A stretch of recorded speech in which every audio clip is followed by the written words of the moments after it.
Another location. Well, if you've been active this summer, you may be paying the price with what's commonly known as tennis elbow or golfer's elbow. It's a nagging pain that can be really hard to get rid of. Dr. Max Gomez is here to tell us about an amazing new procedure that's curing athletes and couch potatoes alike. That's right. Hey, good morning, Don. Good morning, Mary. It's because, despite the names, you don't have to play tennis or golf to develop these pains. It can come from any overuse, typing, carpentry, whatever. Most of these injuries get better with rest and time. Other treatments include injections of cortisone or even your own platelets. Now there's another, perhaps better way to get back in the game. Troy Furbay has played tennis pretty much his whole life. Junior tennis, college, and now as a young family man.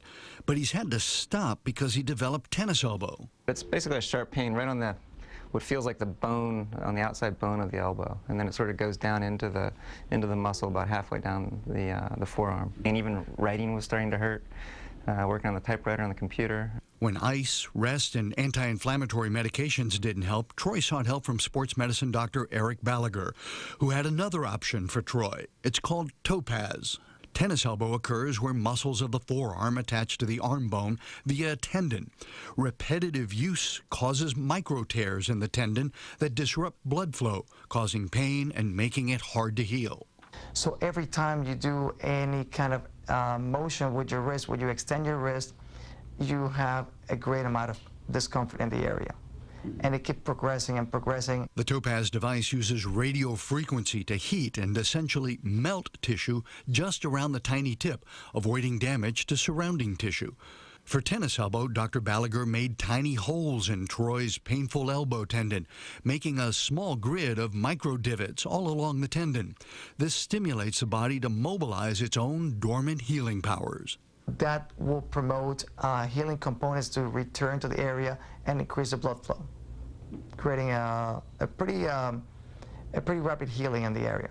After Troy had the Topaz procedure, he iced his elbow for a couple of days, then started light exercises, and within 3 weeks, he was swinging the racket. Not real heavy. It was, sort of light hitting, and just, I could feel it wasn't as strong. Mostly, the strength wasn't there initially. But after 3 or 4 weeks after that, it sort of felt 100%. Now, the Topaz procedure is done under local anesthesia and light sedation in an outpatient OR setting. No one is saying this should be your first choice for treating tennis elbow because it's surgery, minor, but still surgery.